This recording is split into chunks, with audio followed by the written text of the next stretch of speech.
বক্তব্য দেয়া হচ্ছে যাতে আমরা উত্তেজিত হয়ে পড়ি। মির্জা আব্বাস। ত্রয়োদশ জাতীয় সংসদ নির্বাচনের উত্তাপ দিন দিন বেড়েই চলেছে। এমন সময় ঢাকা ৮ আসনের বিএনপির প্রার্থী ও স্থায়ী কমিটির সদস্য মির্জা আব্বাস অভিযোগ করেছেন, কিছু প্রার্থী উস্কানিমূলক বক্তব্য দিয়ে নির্বাচনী আচরণবিধি লঙ্ঘন করছেন। দুপুরে নয়াপল্টনে সাংবাদিকদের সঙ্গে আলাপকালে মির্জা আব্বাস বলেন, উদ্দেশ্যমূলকভাবে এমন কথাবার্তা বলা হচ্ছে যাতে আমরা উত্তেজিত হয়ে পড়ি। এটি স্পষ্টভাবে অন্য প্রার্থীদের বিরুদ্ধে উস্কানিমূলক আচরণ। আমি চাই নির্বাচন যেন সুষ্ঠু ও শান্তিপূর্ণভাবে হয়। তিনি আরও বলেন, আমার নির্বাচনী এলাকায় কিছু প্রার্থী আজে বাজে কথা বলছেন। তাদের বক্তব্য ও কাজকর্ম অত্যন্ত আপত্তিকর। তবে আমি এ ধরনের উস্কানিমূলক উক্তিতে কোনো রিয়াকশন দিতে চাই না। আমরা চাই নির্বাচন সুন্দরভাবে সম্পন্ন হোক। মির্জা আব্বাস আরও বললেন, নির্বাচন কমিশন যেন এ ধরনের বক্তব্য ও আচরণ গুরুত্ব সহকারে পর্যবেক্ষণ করে এবং প্রয়োজনীয় ব্যবস্থা নেয়। তিনি মনে করেন, প্রতিটি প্রার্থীকে দায়িত্বশীলভাবে আচরণ করতে হবে যাতে সাধারণ মানুষ ও ভোটাররা সঠিক তথ্যের ভিত্তিতে সিদ্ধান্ত নিতে পারে।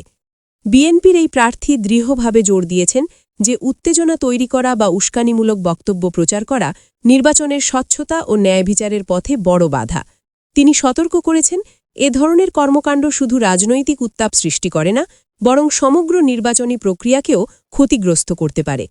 মির্জা আব্বাসের এই সতর্কবার্তা আসন্ন নির্বাচনকে ঘিরে রাজনৈতিক উত্তেজনা, আচরণবিধি লঙ্ঘনের অভিযোগ এবং নির্বাচন কমিশনের সতর্ক পর্যবেক্ষণ সবকিছুকে একসাথে তুলে ধরেছে।